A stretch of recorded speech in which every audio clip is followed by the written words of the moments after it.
Hey guys, welcome back to After the Run, and today we are going to talk about pros and cons of giving up snacking.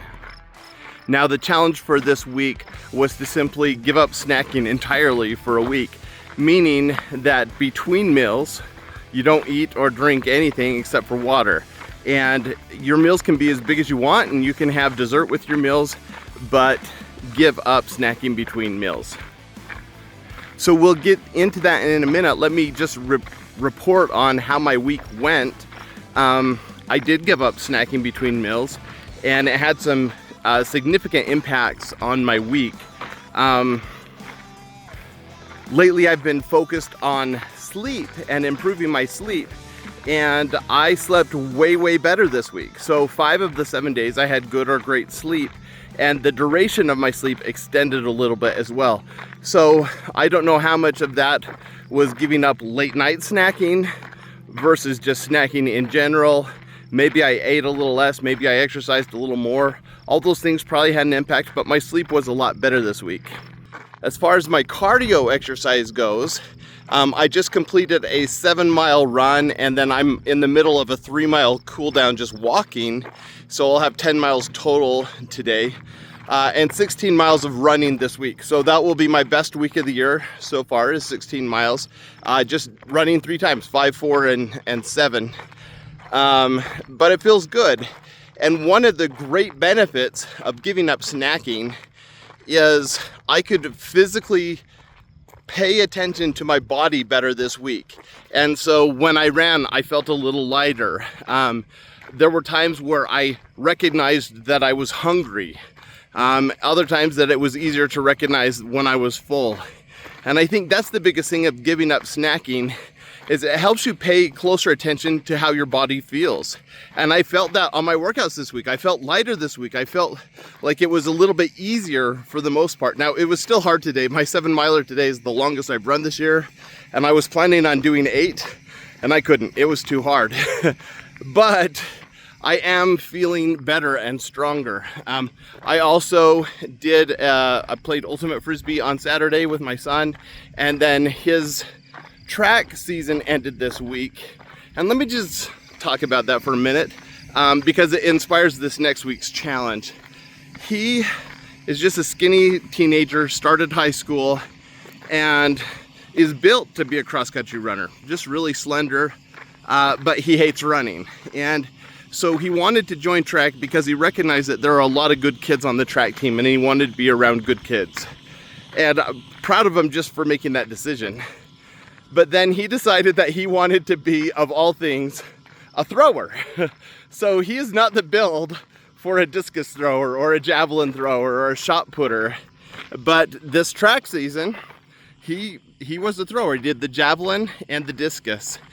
And he did it well. When he started the year, when he did his first meet, he was dead last in discus. He faulted on every throw. In his second meet, he passed a few people, but was at the bottom. In javelin, he was not dead last, but near it. And what I noticed during the season, because I went to all his home meets and a couple away meets, and worked with him at home, we did some workouts together. And he was just really disciplined. He wanted to do all the workouts, even though it was hard, and he complained of being tired. But it wasn't just the exercise.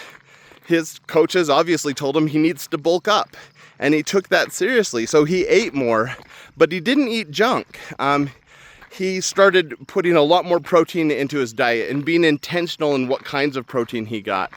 He actually put more vegetables out, including breakfast. This is what blew me away, is for breakfast, he'd set out a plate, he'd have a serving of carrots on it, a cheese stick, a hard-boiled egg, and then do avocado toast. And he did that all the time, and I thought, man, when I was a teenager, I wanted to eat as much junk as I could, but here's this kid who's taking it seriously, and it made a difference. The other difference was when he was at his meets, when he wasn't throwing, he was asking questions. He was observing others, he was asking for pointers, and he was working on technique. And by the end of the year, by the end of the season rather, he had gone from pretty much dead last to the #1 freshman in the discus and the number 2 freshman in the javelin. In one of his meets where he PR'd, he was the top freshman of 7 schools in the javelin. And even technically qualified for varsity after his last meet, but didn't hit a certain threshold, and so maybe, I guess he didn't technically qualify, but he was in the top 4 on his team, number 3 in discus, just because they don't have a lot of throwers. And that was amazing, a major accomplishment for him, and I'm super proud of him. So I did go for an extra workout. That's why I started talking about this in the first place. We went to the park this week and threw the discus. And I'm going to compete in the discus this summer and javelin. I'm going to do all the throws with him. We have something called the Summer Games where you can compete against other people from your state over the summer. And I'm going to do throws with my son. And I think it's going to be super fun to train together for the next few weeks and then compete. So that will be really cool. Now, back to no snacking. I completed that goal this week, and I did a little research, and what I found in my research was exactly what I had experienced. One of the greatest benefits of giving up snacks is you pay closer attention to your body, and you know when you're full, you know when you're hungry, you learn how to regulate that better, which is going to lead to better sleep and other things and making healthier decisions. And so I appreciate that was exactly my experience this week. Thinking ahead to my challenge for next week, I wanted to do something that was simple, because at this point I'm compounding a lot of things and I'm feeling the benefits. I did lose a pound or 2 this week. I'll put my weight loss in the description or a pinned comment.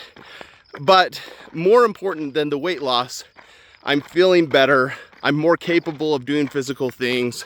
I'm making better decisions, which will compound over time and make a greater impact long-term on my health. I want to do things that are sustainable. And so thinking ahead to this next week, I thought, what's something that would take advantage of that no snacking and paying attention to my body and how I feel. And one of the things that I've struggled with is we'll go out to eat or even at home, and I'll eat my meal, and then if the kids have extra on their plate, they'll just pass it over to me and I'll eat what's on their plate.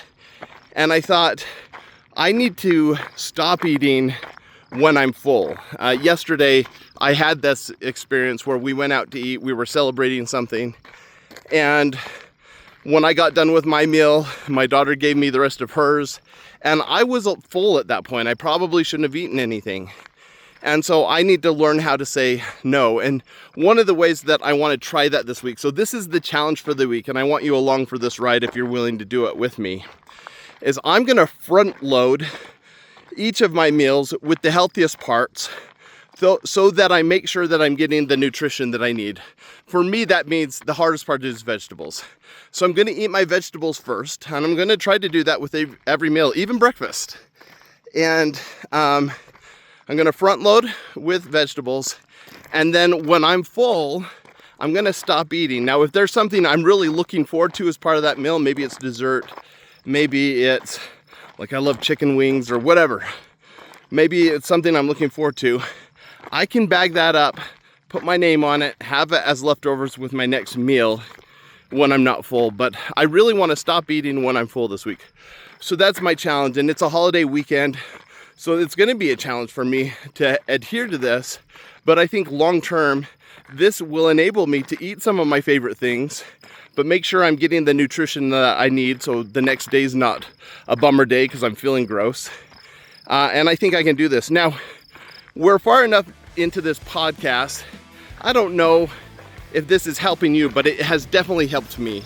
And so I want to issue a challenge to anyone who's listening to or watching this. If you think that you can do this challenge for the week, so in this week it's front loading your meals with the healthiest parts and then trying to finish your meal when you're full. That's the challenge for the week. If you are willing to do that, will you just put that in the comments? And or if you did last week's challenge, which was giving up snacking altogether, will you share that in the comments and share your experience with us? I think it'd be cool to share our successes with each other. Obviously, I'm giving you great details about my successes or my challenges here on this podcast, But I'd love to hear from you as well. So that's your challenge for the week.